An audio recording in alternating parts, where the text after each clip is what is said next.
सीधा हमारे कैप्टन और वाइस कैप्टन से स्टार्ट करते। नहीं नहीं, गौतम गंभीर कोच से स्टार्ट करते। गंभीर साहब ने बहुत पहले शायद 2020 के टाइम पे कहा था कि संजू सैमसन सिर्फ इंडिया का बेस्ट विकेट कीपर बैट्समैन नहीं है, संजू सैमसन इंडिया का बेस्ट यंगेस्ट बैट्समैन है। और ये भी कहा था पिछले 5-6 महीने पहले शायद ये कहा था कि संजू सैमसन अगर 21 डाक भी मारेगा तो भी मैं संजू को बैक करूंगा। ये बोल के संजू सैमसन को ड्रॉप कर दिया। ड्रॉप किसके लिए किया है? कौन संजू को रिप्लेस किया है? Vice captain Shubman Gill. आप सोचो, Sanju Samson as an opener T20s में 14 इनिंग्स खेला है, 14 इनिंग्स खेल के 39 का एवरेज, 182 का स्ट्राइक रेट, 512 रन बनाए, 3 सेंचुरीज है इसमें और एक हाफ सेंचुरी, 39 का एवरेज, 182 का स्ट्राइक रेट। उसको किसने रिप्लेस किया? वाइस कैप्टन शुभमन गिल, जो T20 कमबैक के बाद 13 इनिंग्स में एज एन ओपनर 13 इनिंग्स में कुछ 26 का एवरेज है और स्ट्राइक रेट है 143 का और 263 रन बनाए।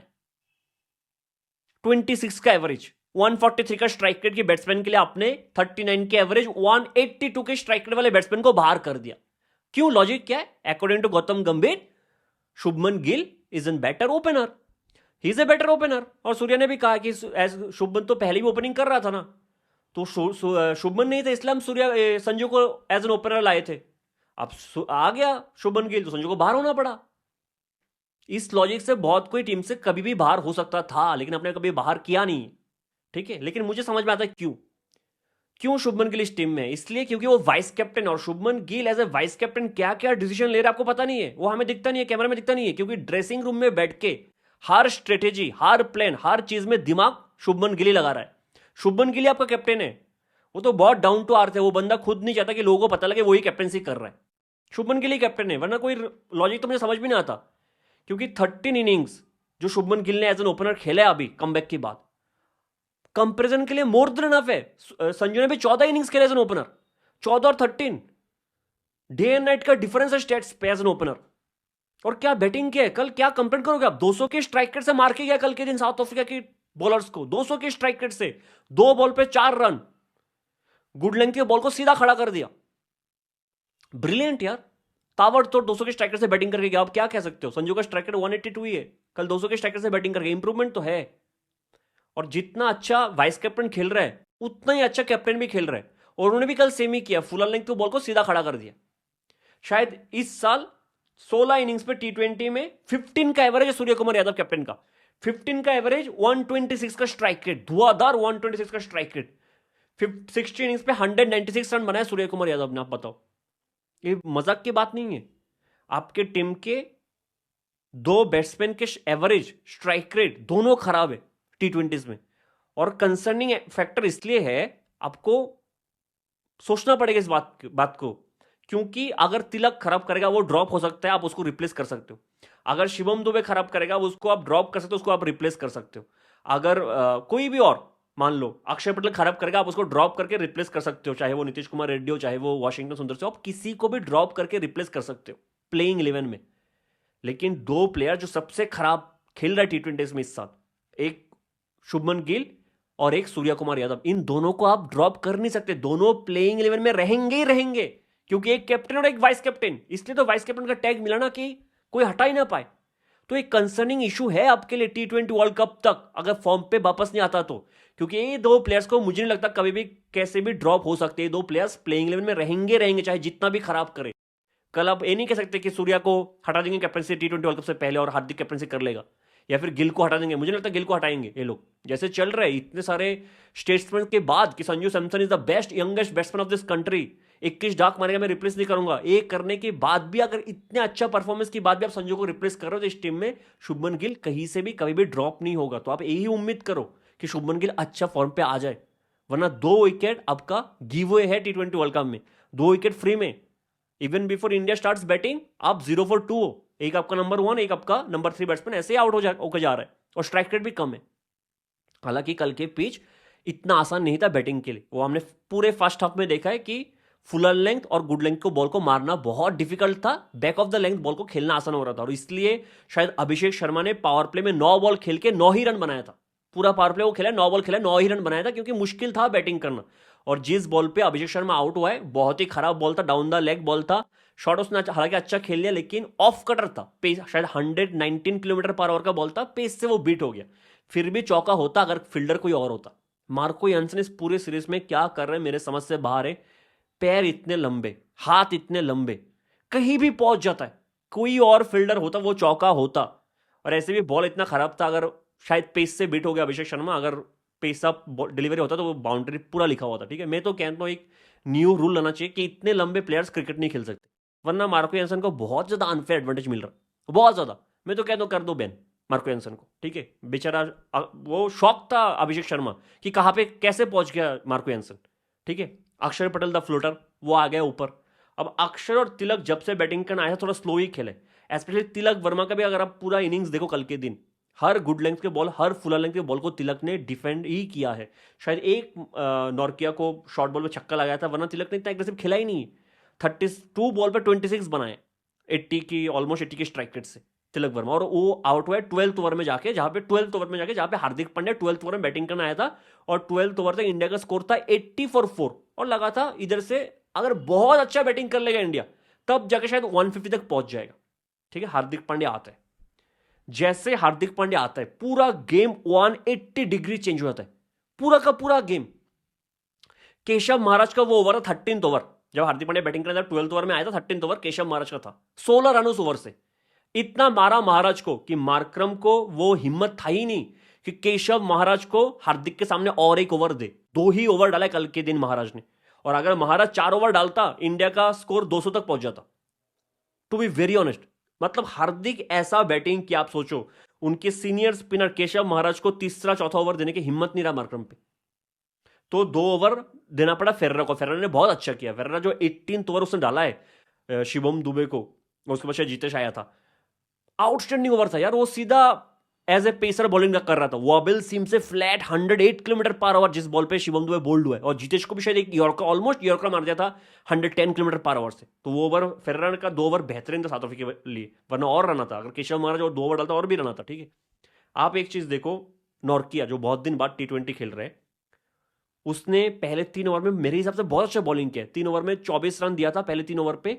ऑलमोस्ट उसका पेस 150 किलोमीटर पर आवर था, टच कर रहा था 150, 147, 149, 149.5, बहुत अच्छा बॉलिंग कर रहा था। शायद 15th ओवर वो हार्दिक पांड्या के सामने आ गया, उस ओवर में वो 17 या 16 रन खाया था। ठीक है, सिपमला पहले 3 ओवर पे सिर्फ 20 रन दिया था और 2 विकेट भी लिया था। वो हार्दिक के सामने आया 19th ओवर लेके, वो 18 रन खा गया था। तो पूरा के पूरे जो बॉलिंग फिगर्स है साउथ अफ्रीका बॉलर्स का पूरा खराब हो गया जब हार्दिक के सामने आया। हार्दिक को फर्क ही नहीं पड़ा कि ये पिच कैसा है, बॉलर कौन है, कौन ऑफ कटर डाल रहा है, कौन बाउंसर डाल रहा है, कौन पेस के साथ डाल रहा है, किसी चीज से फर्क नहीं पड़ा हार्दिक पांड्या को। अब और एक चीज देख लो, हार्दिक आने से पहले मतलब फर्स्ट ओवर से लेकर 12th ओवर तक शायद एक ही ओवर था जहां पे डबल डिजिट में रन आया था, वो शायद तीसरा ओवर था जहां पे 11 रन आया था, है ना। फर्स्ट ओवर से लेकर 12th ओवर तक एक ही ओवर था जहां पे डबल डिजिट पे रन आया इंडिया के लिए। 13th ओवर से लेकर 20th ओवर तक 5 ओवर था जहां पे डबल डिजिट रन आया, और 5 ओवर में हार्दिक पांड्या कहीं ना कहीं कंट्रीब्यूट किया है बाउंड्री मार के, छक्का था या फिर चौका था। 5 ओवर हार्दिक आने के बाद एक टाइम पे जो लग रहा था 150 भी एनफ होगा, वो स्कोर जाके 175 पे पहुंचा है। 28 बॉल पे 59 नॉट आउट हार्दिक पांड्या, 210 का स्ट्राइक रेट। और एक चीज मैं आपको दिखाता हूं, कल जिस इंडियन बैट्समैन ने 10 या 10 से ज्यादा बॉल खेला है उनके एक बार स्ट्राइक रेट देख लो। अभिषेक शर्मा 141 का स्ट्राइक रेट, सूर्या कुमार यादव 109 का स्ट्राइक रेट, तिलक वर्मा 81 का स्ट्राइक रेट, अक्षर पटेल 109 का स्ट्राइक रेट। ये 4 बैट्समैन है जिन्होंने 10 या 10 से ज्यादा बॉल खेला है। 5th बैट्समैन था हार्दिक पांड्या, 210 का स्ट्राइक रेट। अब डिफरेंस देखो, 210 का स्ट्राइक रेट। मैं पहली भी चीज कह चुका हूं, आज भी कह रहा हूं, शायद 2020 वो टाइम था जब कहते थे कि हार्दिक पांड्या वर्सेस शार्दुल ठाकुर। 2021 जो वेंकटेश अय्यर का बेहतरीन गया था आईपीएल सीजन, हार्दिक पांड्या वर्सेस वेंकटेश अय्यर। फिर 2024 वो अफगानिस्तान वाला सीरीज, T20 सीरीज, जिसके बाद T20 वर्ल्ड कप का स्क्वाड अनाउंस होने वाला था, है ना, हार्दिक पांड्या वर्सेस शिवम दुबे, कि शिवम दुबे हार्दिक पांड्या को रिप्लेस कर देगा। तब तक हार्दिक का चल रहा था सबके साथ, क्योंकि रोहित शर्मा को एज ए कैप्टन रिप्लेस कर चुका था मुंबई की टीम में। शिवम दुबे, हार्दिक की जरूरत ही नहीं है, फॉर्म में नहीं है हार्दिक की। फिर आया 2025 हार्दिक पांड्या वर्सेस नीतीश कुमार रेड्डी। साल बीत गए, अब आगे भी ऐसा होगा, बहुत सारे ऑलराउंडर्स आएंगे जो हम देख के कहेंगे कि यार ये हार्दिक को रिप्लेस करेगा। It was never Hardik versus anyone, it was always Hardik Pandya versus the Hardik Pandya. अगर हार्दिक की फॉर्म कितना भी खराब हो, टीम में रहेगा, और हार्दिक अगर अच्छे फॉर्म में है फिर तो सवाल ही नहीं है, कोई दुनिया का कोई इसको रिप्लेस नहीं कर सकता। It is always Hardik Pandya versus the Hardik Pandya. Hardik Pandya is irreplaceable, कोई उसको रिप्लेस कर ही नहीं सकता। जो बैटिंग वो कल करके गया है, जो कुछ शॉट्स खेला है, इतने आराम से, इतने आसान, जो कॉन्फिडेंस है, लगता है ओवर कॉन्फिडेंस है, लेकिन क्या है, जो भी है, जैसा भी है, आउटस्टैंडिंग है, आउटस्टैंडिंग बैटिंग करके गया। 175 मुझे लगा इस पिच के हिसाब से बहुत ज्यादा स्कोर था। साउथ अफ्रीका को जो एक एडवांटेज मिलने वाला था कि शायद सेकंड में ज्यादा ड्यू होगा तो बैटिंग थोड़ा आसान हो सकता है। और एक चीज, ये मैं टेस्ट सीरीज से सुन रहा हूं, जब साउथ अफ्रीका इंडिया को हरा चुका था, फिर ओडिया आया, कि साउथ अफ्रीका हो सकता है, इससे बहुत दिनेश कार्तिक ने चीज कहा है, दीप दासगुप्ता ने चीज कहा है, शायद हर्षा बोगले और एक प्लेयर था जिन्होंने कहा है, कमेंटेटर था जो उन्होंने कहा है कि साउथ अफ्रीका हो सकता है नेक्स्ट T20 वर्ल्ड कप जीत सकता है, और मतलब इंडिया और साउथ अफ्रीका टॉप 2 में रह सकता है नेक्स्ट T20 वर्ल्ड कप के लिए। ठीक, next T20 world cup India में ही होगा। ठीक है, मैं मानता हूं साउथ अफ्रीका का बैटिंग डेप्थ बहुत ज्यादा है, अच्छा बैटिंग डेप्थ, पावर हिट तो उनके पास बहुत है। आप क्रिस्टन स्टाप्स को देख लो, बेहतरीन फॉर्म में है, ब्रेविस करियर की पिक पे चल रहा है, अभी फेरर है जो सब मानते हैं कि डिस्ट्रक्टिव बैट्समैन है, और बॉलिंग उनके बहुत अच्छा है। मार्को यानसन आके जो बैटिंग फॉर्म लेकर आया, वो बेहतरीन बैटिंग वो कर रहा है, बॉलिंग वो अच्छा कर रहा है। ठीक है, स्पिनर इनके पास है, महाराज है, जो भी है, जैसे भी है, तो अच्छा टीम है, नो डाउट अच्छा टीम है। ठीक है, लेकिन साउथ अफ्रीका अगर ये सीरीज नहीं जीतेगा, ये बायलैटरल सीरीज अभी जो चल रहा है, फिर मुझे नहीं लगता कि south Africa T20 world cup भी जीत सकता है। साउथ अफ्रीका को अगर इंडिया को हराना पड़ेगा तो इनको वरुण चक्रवर्ती को अच्छा खेलना पड़ेगा first of all. South Africa, जब इंडिया पिछले साल साउथ अफ्रीका में पास T20 खेलने गया था, तब भी साउथ अफ्रीका इसलिए हार गया क्योंकि उनको वरुण चक्रवर्ती खेलना नहीं आ रहा था, उनको रवि विष्णु खेलना नहीं आ रहा था, उनको अक्षर पटेल खेलना नहीं आ रहा था। 3-3 स्पिनर सेंचुरियन में खेल रहा था, डरबन में खेल रहा था साउथ अफ्रीका में। अभी तो कल तो 2 ही स्पिनर था, अक्षर पटेल, वरुण चक्रवर्ती, दोनों ने विकेट लेके गया, दोनों को वो खेल नहीं पा रहे थे। South Africa T20 world cup तभी जीत सकता है अगर इस सीरीज में साउथ अफ्रीका इंडिया को हरा पाएगा, और साउथ अफ्रीका अगर वरुण को अच्छा कर खेल पाएगा, तभी जाकर साउथ अफ्रीका अच्छा कर सकता है। और जो जिस पैटर्न से कल बैटिंग किया, बहुत ही खराब बैटिंग किया। आजदीप आया, पहले आउट स्विंगर डिकॉक को आउट कर दिया। डिकॉक पहले ओडीआई में शायद डक पे आउट हुआ था, कमबैक की बात, अभी T20 कमबैक में डक पे आउट हो गया। उसके बाद क्रिस्टन सबको भी गुड लेंथ के अंदर थे बॉल पे आउट कर दिया अर्शदीप, 2 विकेट तो पहले ही गिर चुका था, बाकी कम वरुण और अक्षर सब मिलके कर दिया, सबको विकेट मिला है। शिवम दुबे आया, उसको भी विकेट मिला, टू बी वेरी ऑनेस्ट। ठीक है, मुझे साउथ अफ्रीका की बैटिंग में एक कंसर्निंग चीज़ है, वो है डेविड मिलर। आपको याद होगा पिछले साल मेगा ऑक्शन से पहले, आईपीएल के मेगा ऑक्शन से पहले मेरा ये प्रेडिक्शन था कि डेविड मिलर अनसोल्ड जाएगा, लेकिन डेविड मिलर को एलएसजी ने लिया था 6 करोड़ में, जो मेरे हिसाब से बाहर था कि मिलर को इतना पैसा कैसे मिल गया। ठीक है, मेरे हिसाब से अनसोल्ड जाने वाला था, और अब एलएसजी ने छोड़ भी दिया, अब आएगा मिनी ऑक्शन पे। इस बार शायद अनसोल्ड नहीं जाएगा, कि मिनी ऑक्शन पे डेविड मिलर अनसोल्ड नहीं जाएगा मुझे लगता है। लेकिन डेविड मिलर का परफॉर्मेंस कहाँ है T20 में, ये मुझे नहीं पता। लास्ट डेविड मिलर ने T20 इस बात को लेके हम, मेरा और आपका बहुत बार कमेंट सेक्शन में आर्गुमेंट में हो चुका है कि डेविड मिलर का लास्ट कब T20 में उसने अच्छा किया था। If I am not wrong, 2024 में उसने कुछ 25-26 के एवरेज से बैटिंग किया T20 में, उसका स्ट्राइक रेट 118 था, 120 से कम। फिर आया 2025 का आईपीएल, जहां पे एज ए फिनिशर वो 127 के स्ट्राइक रेट से बैटिंग कर गया, 127, जडेजा से भी कम एज ए फिनिशर बैटिंग कर गया एलएसजी के लिए। तो डेविड मिलर T20 में बहुत टाइम हो गया जब से उसने अच्छा किया नहीं है, रिमाइंडिंग यू दैट। और फुलटॉस बॉल पे वर्ल्ड कप फाइनल पे आउट हुआ David Miller, T20 world cup final में हार्दिक पांड्या का वो बॉल। ठीक है, तो कल भी जो जैसा बैटिंग किया है वो हार्दिक पांड्या के बॉल पे जैसा आउट हुआ है, I mean very poor shot, very poor shot. ठीक है, तो मिलर का दिखना पड़ेगा, क्योंकि क्लासन अभी नहीं है, तो मिलर वो सीनियर प्लेयर है, वो एज आ रहा है, उसको अच्छा करना पड़ेगा। वही एक चीज़ मैं कह रहा हूँ, जब इंडिया साउथ अफ्रीका गया था पास T20 खेलने, तब भी मिलर अच्छा कर नहीं पा रहा था, वरुण के सामने भी नहीं कर पा रहा था, अक्षर पटेल के सामने भी नहीं कर पा रहा था। ठीक है, अब तो क्लासन नहीं है, ज़्यादा रेस्पॉन्सिबिलिटी मिलर पे है। ठीक है, फेरेरा अभी भी इंटरनेशनल लेवल पे उतना अच्छा किया नहीं है T20 में। ठीक है, ये हो गया डेविड मिलर की बात। 2 प्लेयर जिसको मैं देखना चाहता था कि वो अच्छा करे साउथ अफ्रीका के लिए, एक था ब्रेविस, दूसरा था फेरेरा। ब्रेविस अपने करियर की पीक पर कुछ अच्छा शॉट्स उसने कल भी बेहतरीन खेला, एक वरुण को छक्का लगा, अच्छा किया है। वो स्पिनर को अच्छा खेलता है, हमने ओडीआई सीरीज में भी देखा है, पेसर को तो हमेशा अच्छा खेलता है वो। ठीक है, जिस बॉल पे आउट है उस पर थोड़ा सा बहुत बात कर सकते हैं कि नो बॉल था, जो भी था, जैसा भी था, लेकिन उस पॉइंट पे साउथ अफ्रीका ऑलमोस्ट मैच हार चुका था, तो मैच के कंटेक्स्ट से इतना ज़्यादा इंपॉर्टेंट नहीं था, आउट था कि नॉट आउट था, जो भी हो, उधर साउथ अफ्रीका जीत तो नहीं सकता था, हो सकता थोड़ा ब्रेविस एंटरटेन करके चला जाता, लेकिन ठीक है। लेकिन ब्रेविस अच्छा करेगा, 4 मैच बाकी है, मुझे लगता है अच्छा करेगा इधर से। ठीक है, जिस तरह से उसने खेला है कल भी। फेरेरा मैंने ज़्यादा उसको लाइव देखा नहीं है। ठीक है, लेकिन सबने कहा है उस पर नज़र रखना है, बहुत डिस्ट्रक्टिव है। राजस्थान रॉयल्स को जैकपॉट मिला कि इतने आसानी से उन्होंने दिल्ली कैपिटल्स से फेरेरा को ले लिया है ट्रेड करके, है ना।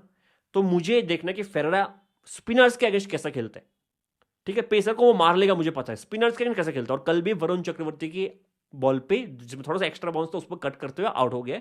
तो कल के दिन भी फेरेरा अच्छा खेला नहीं है। इस पूरे सीरीज में मुझे 3 बैट्समैन पर नजर रखना है, टू बी वेरी ऑनेस्ट। एक Shubman Gill for obvious reasons, vice captain है, टीम में रहेगा, ये तो फिक्स्ड है, प्लेइंग 11 में खेलेगा ही खेलेगा, T20 वर्ल्ड कप भी खेलेगा। उसका फॉर्म में आना बहुत जरूरी है इंडिया के लिए, ठीक है। चाहे आप उसको अभी के लिए डिसलाइक करो, जो भी करो, जैसा भी करो, वो क्योंकि खेलने वाला है, इससे बेटर के फॉर्म पे आ जाए, ठीक है। ड्रॉप तो वो होगा नहीं।